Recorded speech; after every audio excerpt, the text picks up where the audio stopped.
Hey guys, is your Kuya AA. Kanina pumunta ako sa LTO at nag-renew ako ng rehistro ng motor. So, namadali lang talaga ang proseso ngayon. So, kung gusto niyo, bigyan ko yung idea sa pagre-renew ng rehistro ng motor niyo. So, una sa lahat, dapat dali niyo na yung photocopy ng ORCR niyo. And then, pangalawa, make sure na yung motor niyo nasa good condition, maayos na kondisyon, ah, walang sira at gumagana lahat yung busina at yung ilaw.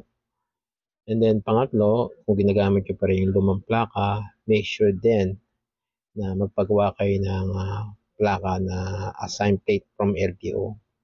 Yung rectangular shape na 10 inches yung haba at yung taas is 4 inches.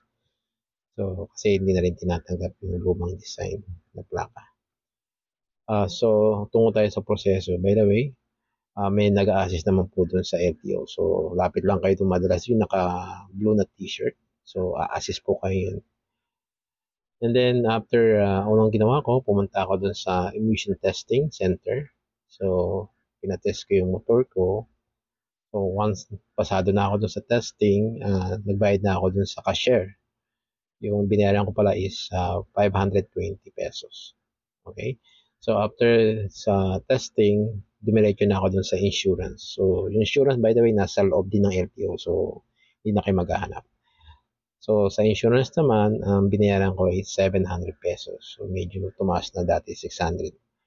So, pagkatapos yun, nas pa rin ako ng nung taon ng LTO at pinilapan yung form. So, pinakita sa akin yung mga, lang naman, yung mga importante detalye. So, pagkatapos yung mapilapan, pumunta na ako sa loob ng LTO. So, sa loob mo ng LTO, pumunta muna ako dun sa motorcycle vehicle inspection. So, doon ako pumunta. Sa window A. So, binigay ko yung document ko, chinek nila, and then after that one, binalik sa akin, and then pasa ako dun sa window C na same section din. Medyo malapit lang naman sa kanya. And then after that one, na-check niya na, pinapunta na ako sa window 5.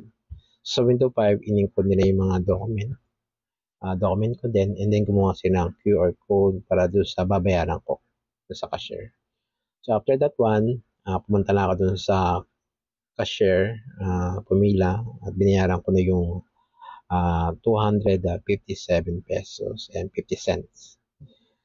And then pagkatapos yung binalik sa akin yung document, and then tsaka bigyan ako ng OR. So, ang ginawa dun sa document ko, pinay ko dun sa record window, dun sa pinakadulo niya.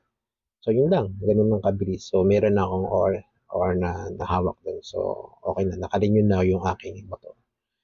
So, yun lang. Kung sana ganun kabilis, mas maganda lahat sa LTO.